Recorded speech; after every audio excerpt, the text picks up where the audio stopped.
Alka-Seltzer. First. Fast. And always. For first aid to fast relief from headache, acid indigestion, and cold misery, always rely on Alka-Seltzer, made by Miles Laboratories, who bring you transcribed One Man's Family.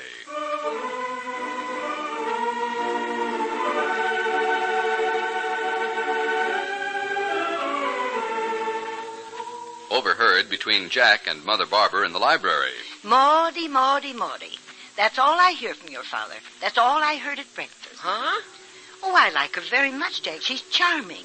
But Elwood and Teddy were pushed into a marriage, and you know what happened to that. I wish your father would leave Clifford alone. So that's how it is with the Barbours today.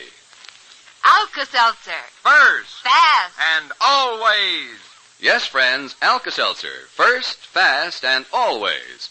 Alka-Seltzer is first aid for relief of acid indigestion. It's fast-acting and always dependable.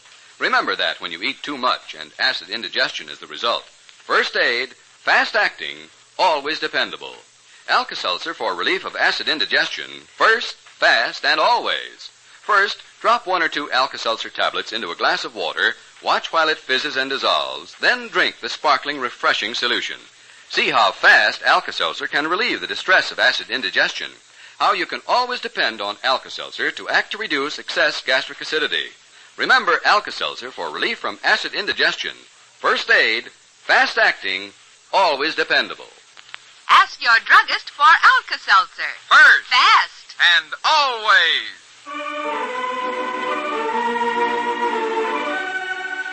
Chapter 12, Book 82.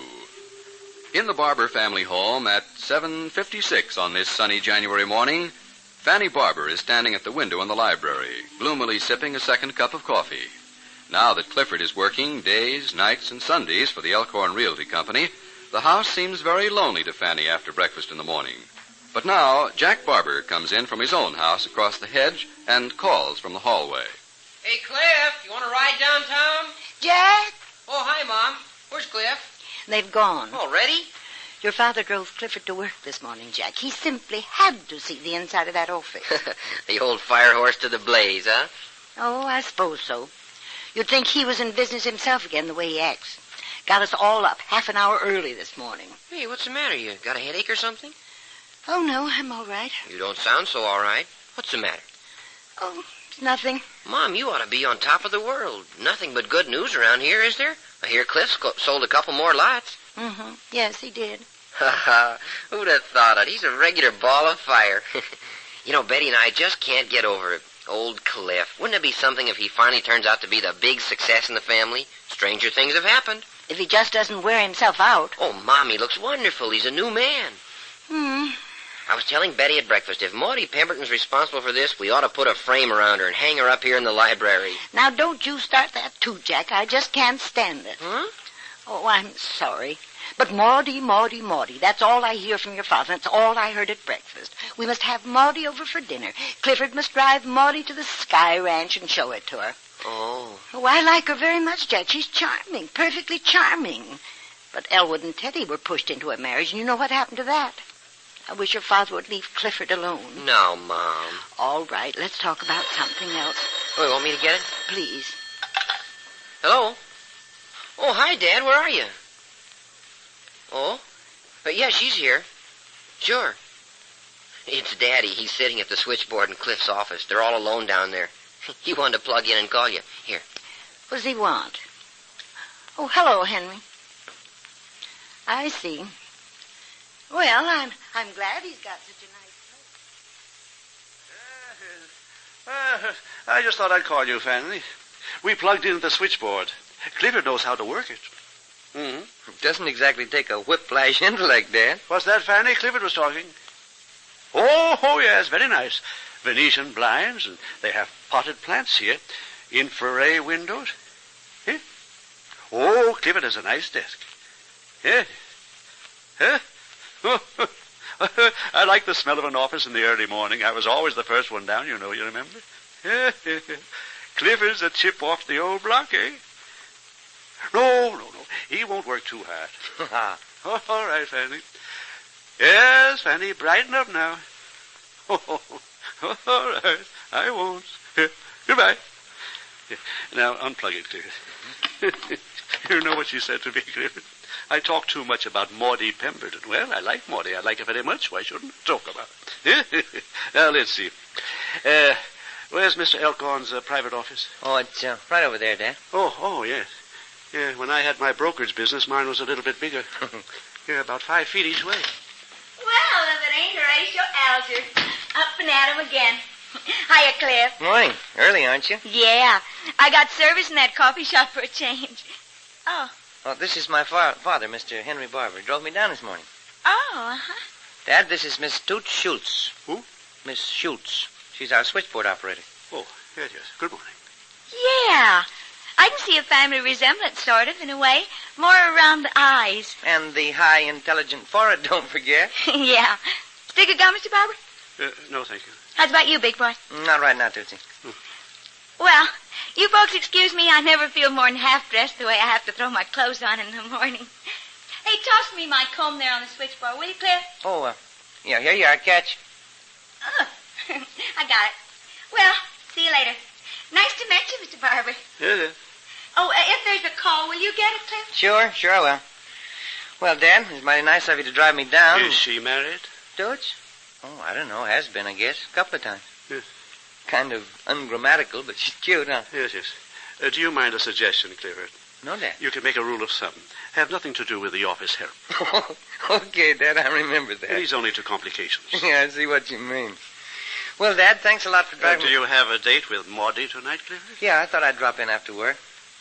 Well, I certainly appreciate you. Give her my warm best regards. Good morning, Clifford. Oh, Mr. Elkhorn, I want you to meet my father. He drove me to work this morning. Why, Henry Barbour. Good morning. Well, this is a real honor. Do you know that I bought the first 10 shares of stock I ever owned from your fine old company when I was a young fellow? Is that so? I didn't know Clifford was your son until somebody at my club mentioned it the other day. Oh, by the way, pardon me a minute. Yes. Clifford? Yes, sir? Lindsay Arnold told me last night he's got a prospect for us. Good. I'll go see him right away. Yes, you might see if you can catch him before he goes to his office. Okay, sir. You'll excuse me, Dad? Yes, right after it, Clifford, right after it. Don't let the grass grow under your feet. See you later. You ought to find him in the coffee shop. Okay, sir. Thanks very much. I'll get right at it. There's a go-getter. He's a do-it-now boy if I ever saw one. Well, come into my office, Mr. Barbour. Have you got a minute? Yes, nothing to do. I've been retired for years, but I don't want to take up your time. Morning, Mr. Elkhorn. Morning, Miss Schultz. Sure is a nice, sparkly day, ain't it? Come right in my office, Mr. Barbour. Here. Sit here. That light all right? Not in your eye? This is fine. Yes. I won't stay long. I was saying to Lindsay Arnold last night. You remember Lindsay? Oh, I think so. Insurance? Yes, Arnold and Ked. Yes. He remembers you. I told him that your son is the best bet I've come across in the way of a salesman in a good many years. Well. He has charm, ease, good breeding, and I tell you it's very hard to come by these days. I'm not saying this just because you're here. I've said the same thing over at the club. Yes. I suppose Clifford told you he sold 3 lots while he was running an errand for me. Yes, he mentioned something about it. Darndest thing I ever saw. I sent him downtown with some papers, and back he came with a prospect, and sold 3 lots, easy as falling off a log. Well. I've got a son, George. A fine boy, George, salt of the earth, but he won't do anything. Oh. 30 years old, Mr. Barbour, and he won't lift his hand. Oh, is that so? No ambition. I don't know what to do with him. Well, they can be a problem sometimes. They come out of it, though. I hope so. My wife says George is having a long adolescence. I hope he gets out of it by the time he's 50. Well, we won't talk about my worries.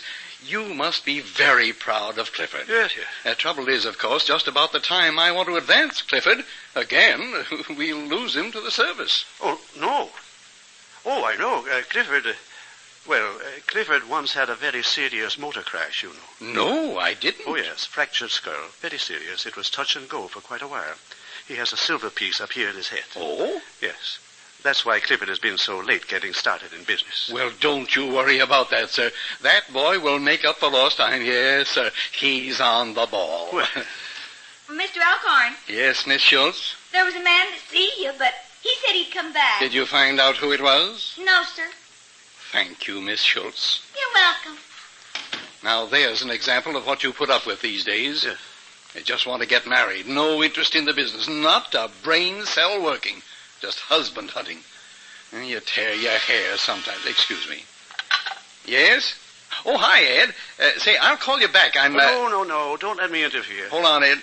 Well, Mr. Barbour. Great pleasure to meet you, sir, and I'll see you again. I'll drive Clifford down some other morning. Do that. Come and see me anytime. Goodbye, sir. Yeah, it is. Oh, you're going to go now, Mr. Barbour? Yes. Gee, it sure is nice to have your son Clifford working here. He's the happiest guy I ever had around me. Yes, Clifford is quite happy these days, Miss Schultz. He likes his work, and he's found a lovely young lady. He's practically engaged, you know. Oh. Yes, he'll soon be happier than ever. I doubt if he'll be a single man very much longer. Not more than a few weeks at the most. Yes. Good morning, Miss Schultz.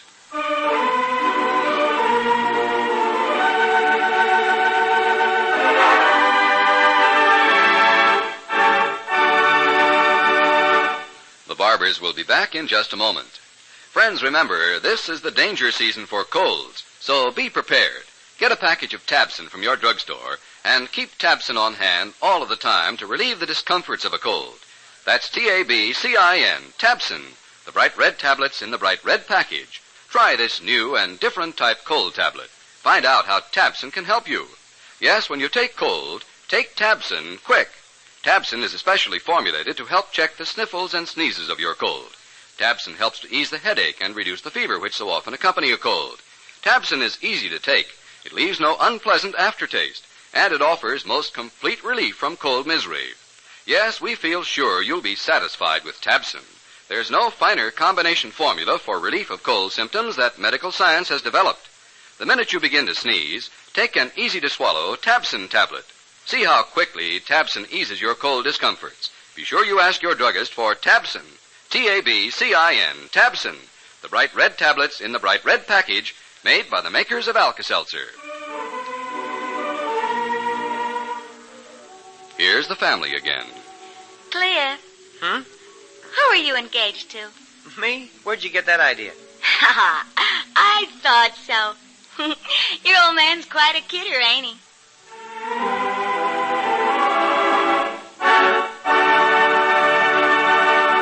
Remember, friends, if you feel a cold coming on, for fast relief from your misery, take Tabson quick. Feel better quick. T-A-B-C-I-N, Tabson, now at all drugstores. Tabson is the improved antihistaminic tablet made by the makers of Alka-Seltzer. Tabson relieves sniffles and sneezes, the watering and itching of the eyes and nose. But Tabson does more. It can also relieve quickly and effectively the aches and pains of a cold and reduce the fever of a cold. That's Tabson, T-A-B-C-I-N, for colds. The bright red tablets in the bright red package. One Man's Family is brought to you every weekday night at this time, transcribed by Miles Laboratories, makers of Alka-Seltzer. Tomorrow, Maudie invites Paul to dinner. Chapter 13, Book 82. This is a Carlton E. Morse production, directed by Michael Raffetto.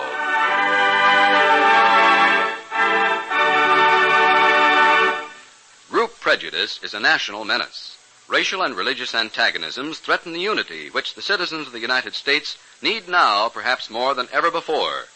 To keep America strong, every individual should accept or reject people on their individual worth, not on the basis of their religion or origin. Refuse to listen to or spread rumors against a race or a religion. Speak up against prejudice and work for understanding. Remember, accept or reject people on their individual worth.